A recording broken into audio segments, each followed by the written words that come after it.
আসসালামু আলাইকুম ওয়া রাহমাতুল্লাহি ওয়া বারাকাতুহু।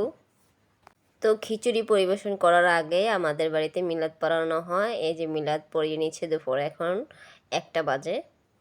মিলাদ পড়ানোর পর খিচুড়ি বিতরণ করা হবে।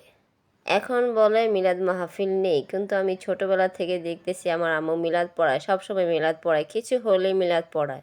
খিচুড়ি বিতরণের আগে মিলাদ পড়িয়ে নিচ্ছে।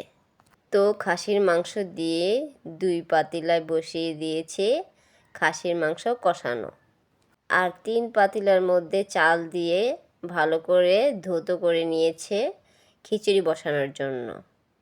তো খিচুড়ি রান্না করা হয়ে গেছে, এখন বিতরণ করার পালা। 3 পাতিলা খিচুড়ি রান্না করা হয়েছে। আমার আম্মু আগের আমলের মানুষ, আগের আমল থেকে এটা অনুষ্ঠানটা করে আসছে, তাই এখন অনুষ্ঠানটা পালন করে। তো এখন খিচুড়ি বিতরণ করা হচ্ছে। অনেকে ঘরের মধ্যে, অনেকে বাহিরে বসে, অনেকে চেহারের মধ্যে বসে বসে খিচুড়ি খাচ্ছে। তারপর 8টা কলা গাছ কেটে খোল তৈরি করে ছোট্ট একটা ঘর তৈরি করে নিচ্ছে। এই যে দেখতে পাচ্ছেন, প্রথমে বাঁশ কেটে চিকন করে সেই বেত দিয়ে ঘর তৈরি করে নিচ্ছে এবং সাদা কাগজ লাগিয়ে নিচ্ছে। তারপরে যে রঙিন কাগজগুলো আমি নিজে কেটে এগুলো লাগাচ্ছি। প্রথমে লাল কাগজ দিয়ে কেটে নিশান তৈরি করে নিচ্ছি। তারপর 4 পদের রঙিন কাগজ দিয়ে ফুল তৈরি করে নিচ্ছি। সেই ফুলগুলো এই ছোট্ট ঘর, যাকে ভেড়া বলা হয়, সেই ভেড়ার মধ্যে আস্তে আস্তে আঠা দিয়ে লাগিয়ে দেব।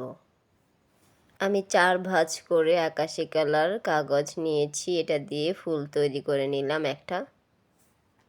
এরকম করে 4 কালারের 4টা ফুল তৈরি করে নিয়েছি। আর এটা ঘরের চারোসাইডে ঝালট হিসেবে লাগাবো, ছোট ঘরটা চারোসাইডে ঝালট হিসেবে লাগাবো, সেটা তৈরি করে নিচ্ছি। নীল বা বেগুনি এই কালার রঙটা দিয়ে ছোট্ট ঘরের চালের উপরে দিব, সেই ঝালট কাটতেছি। তো হলুদ কালার কাগজ দিয়ে আরেকটা ফুল তৈরি করে নিচ্ছি। তো 4 রঙের 4 কালার দিয়ে একটি ফুল তৈরি করে নিলাম। তো এইভাবে 4টে ফুল তৈরি করে নিয়েছি, ঘরের চারোসাইডে লাগিয়ে দিব। তারপর ঘরের দরজার সামনে ছোট্ট একটি ঝালট কেটে নিচ্ছি, সেই ঝালটটা দরজার সামনে বসিয়ে দেব। তো ঝালট কাটা হয়ে গেছে, এখন আস্তে আস্তে খুলে নিচ্ছি। এই তো ঝালট তৈরি হয়ে গেছে। এই তো মাশাআল্লাহ, ঝালট সব লাগিয়ে ফুল লাগিয়ে ভেড়া তৈরি করে নিয়েছি। ভেড়া বানানো শেষ।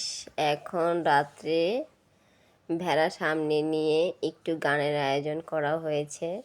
আমরা গরিব মানুষ, এত বেশি গানের আয়োজন করতে পারিনি, কিন্তু হালকা পাতলা অল্প একটু গানের আয়োজন হয়েছে আর কি। এই আমরা আত্মীয়স্বজন বসে বসে গান শুনলাম। তো রাত্রে বসে গান শুনলাম। গান শোনার পরে যখন রাত্রের 12টা হবে, তখন ভেড়া নামিয়ে দেবে পানির মধ্যে। আমাদের ঘরের সাইডে, ঘরের পেছনে ছোট্ট একটি ফসলের ক্ষেত আছে। সেই ক্ষেতের মধ্যে এখন পানি উঠেছে, বৃষ্টির পানি বা বর্ষার পানি বা বন্যার পানি যাই বলি, সেই পানির মধ্যে এখন ভেড়া নামিয়ে দেবে। আমার আম্মু তো আগের আমলের মানুষ, এই অনুষ্ঠানটা পালন করে এসেছে। বলে এই ভেড়া নামিয়ে দিলে আপদ বালা দূর হয়ে যাবে, আল্লাহ রাব্বুল আলামিন সকল প্রকার বিপদ আপদ থেকে রক্ষা করবে, তাই এই জন্য এই অনুষ্ঠানটা করা হয়।